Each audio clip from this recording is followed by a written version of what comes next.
That went absolutely terribly. But in moments like this, we can either choose to wallow in self-pity and cry about it, or just deal with it, be a man, and move on.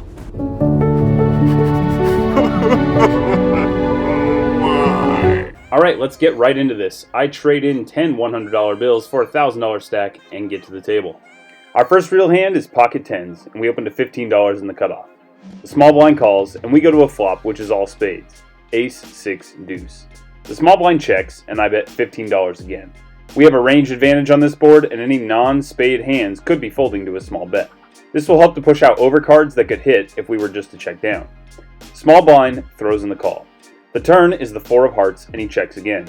This card doesn't really change anything, and I think he could have called with many hands that have a single spade but can fold to a bet. I bet $35 to try to get value from single spades with the plan to check the river. The small blind calls. The river is the 10 of spades. This is a really weird card as it gives us a set, but it doesn't really help us. It actually makes things worse if anything. There's now 4 to a flush. The small blind checks a third time. I think for a second, if there's any chance I can get value, there's potentially a chance from an ace, but I don't think I should be betting for value. I think for a moment and consider betting as a bluff. Probably not going to get a spade that's made it to fold. I'm only going to get worse hands to fold. I think I just have to check these back. I got a 9 of spades. You do? That's good. That really sucks. Nice hand. Can't bet. Next hand is king of clubs, jack of clubs on the button. There's a raise from middle position to 25, and the cutoff calls.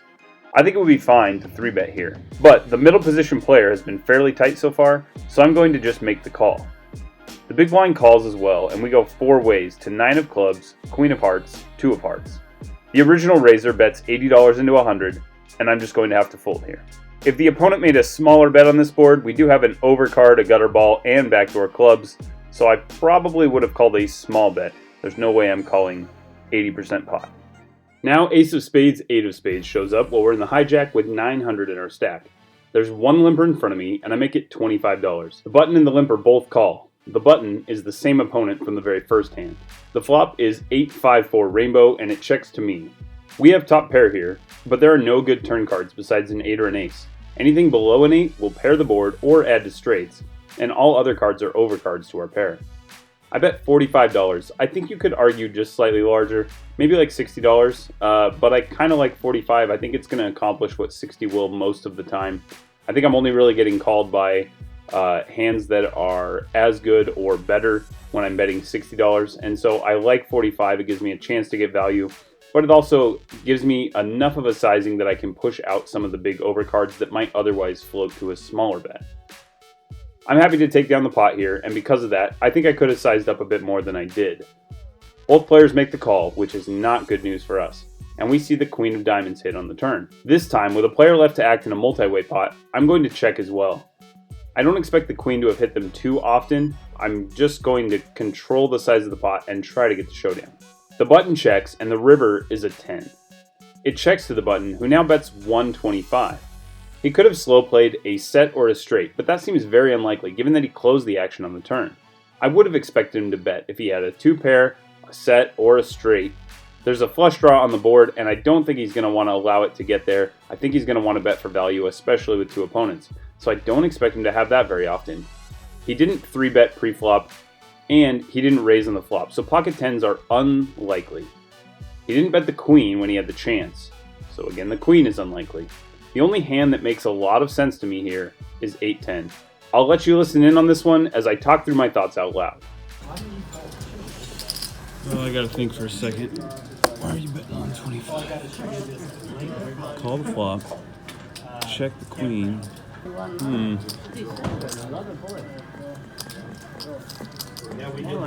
Let's have like Jack 9 or 8-10.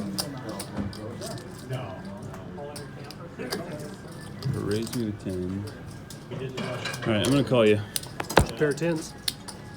He did bet a pair of tens. Wow. Okay. Good hand. Nice bet.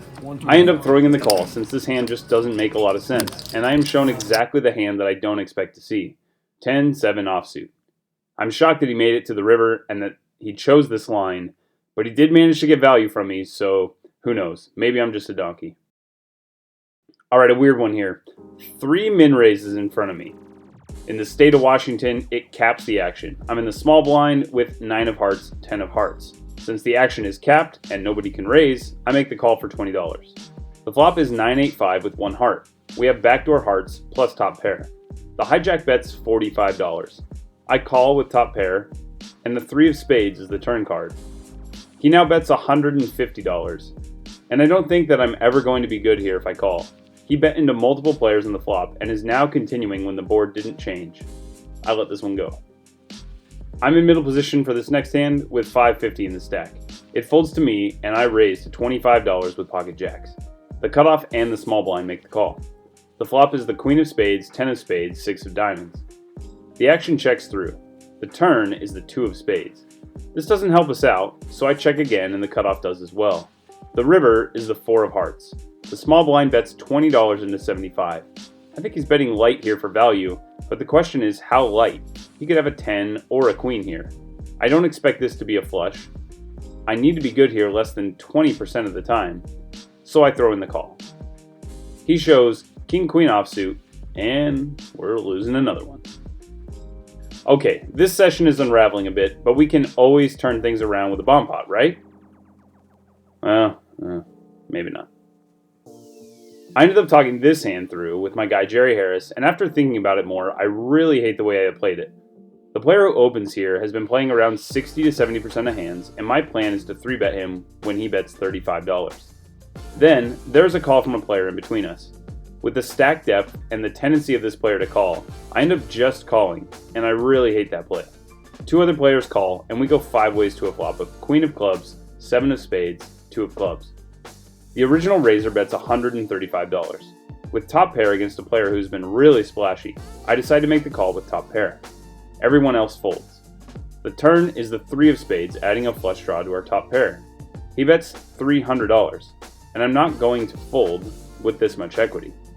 Some overpairs, some sets, some flush draws, and some queens, both better and worse than ours. Also, he can just have a random 2 in his hand. He's been very splashy. The river is the king of diamonds, and it doesn't help us.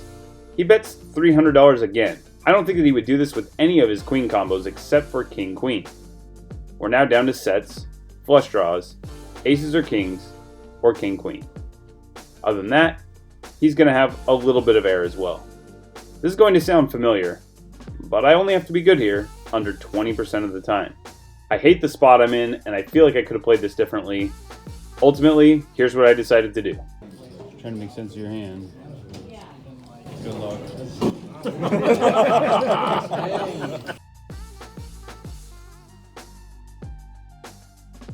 All right. Show me bad news.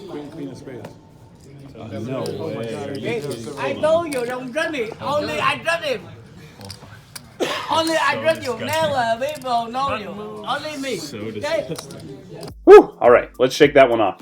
Now we get 7 of clubs, 8 of clubs in the button. There's 3 limpers in front of us, and we have the chance to just pick up this dead money. I raise to $35. Our opponent, who had the deuce 7 off, calls. The flop is 8-9-3 rainbow, and our opponent checks. I bet $30, knowing that he could call with all kinds of floats in this spot. Our opponent folds. It took just under 3.5 hours, but we've won a hand!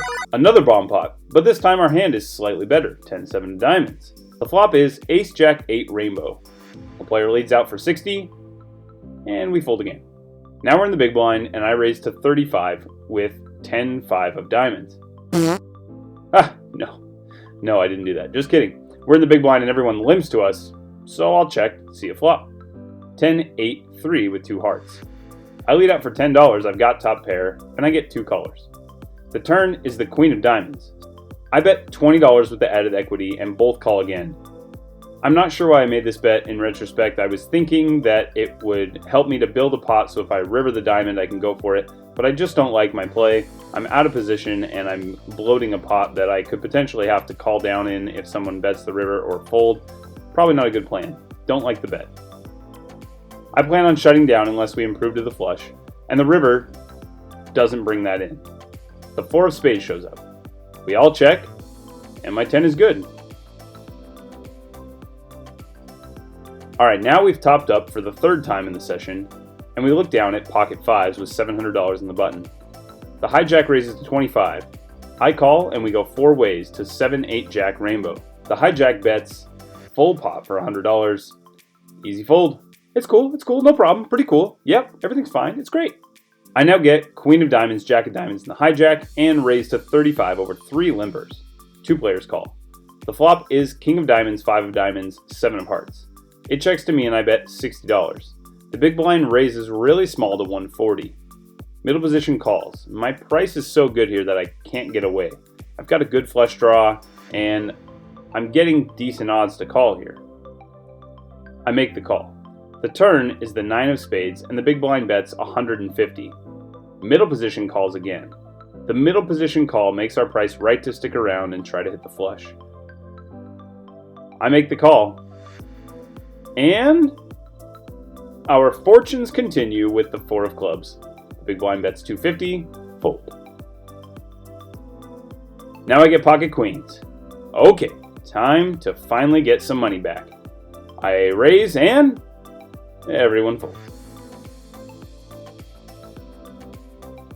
Finally, with a stack of $250 left out of my original $2,000, we look down at ace-jack offsuit. There's an open from a player who I just watched make a big fold. The wild man who beat us with deuce 7 raises to 75.